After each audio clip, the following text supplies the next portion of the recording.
In the heart of this hidden cave, time stands still. Far from the grand palaces of Ayodhya, deep within the heart of the wilderness, lived Prince Rama, his devoted wife Sita, and his loyal brother Lakshmana. In these days, Sri Lanka was ruled by King Ravana, a warrior, scholar, and master of powerful forces.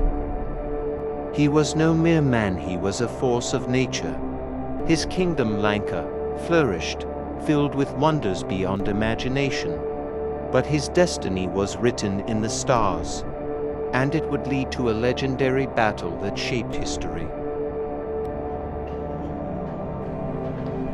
Suparnika, a young woman of remarkable beauty, decided to take a walk through the Bharata.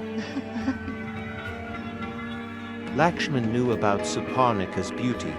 He came to see her, but she ignored him. Lakshman noticed woman unlike any he had ever seen. He captivated by her beauty and the aura that surrounded her. It was a feeling that stirred within him. Seeing Suparnika ignore him, he reached for the knife at his side, his hand trembling with anger. Without a second thought, he raised the blade and slashed at her face, cutting her nose. She was Ravana's sister, and he would hear of the insult to her honor. No one dares to dishonor my family and live to tell the tale, Ravana declared, his eyes flashing with the promise of retribution. Lakshman will pay for this? His mind racing. Ravana promises Suparnika to take Rama's wife Sita to Lanka. But Suparnika's words echoed in his mind like a call to arms.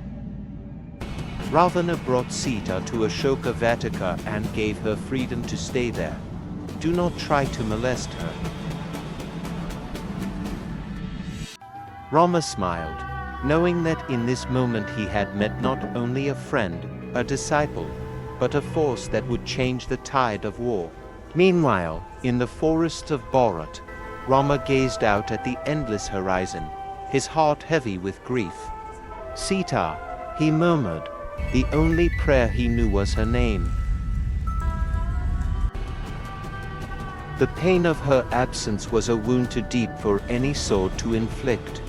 Hanuman sailed across the vast ocean, and he hardened his heart, for his mission was clear, to find Sita and deliver Rama's message. He had one more task, to appear before Ravana himself.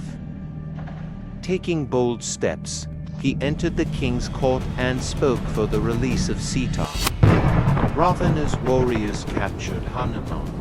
They wrapped his mighty tail in cloth, soaked it in oil, and set it on fire. Hanuman leapt from building to building, setting Lanka ablaze with the very fire meant to punish him. The golden city was soon engulfed in flames, smoke rising high into the sky. As Hanuman soared across the vast Ravan's kingdom, his eyes caught sight of a breathtaking sight, a towering rock fortress rising towards the heavens. Hanuman's heart clenched. She sat in quiet sorrow in there.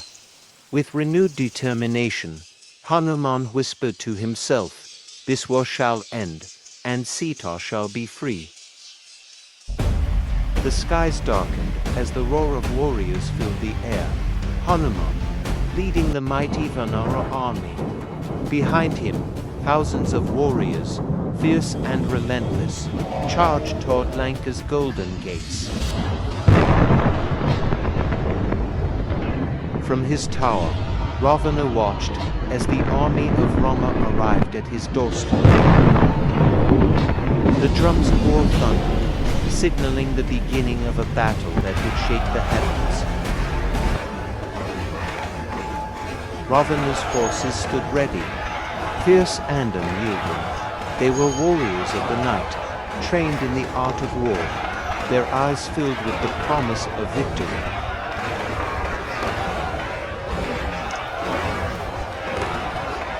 To great armies, to unstoppable forces, marched toward destiny. The ground trembled beneath their feet, for war was no longer a question, it was an unstoppable storm, and only the strongest would survive. With a mighty cry, Hanuman soared high and struck the first blow, and the battlefield became a storm of fury and vengeance.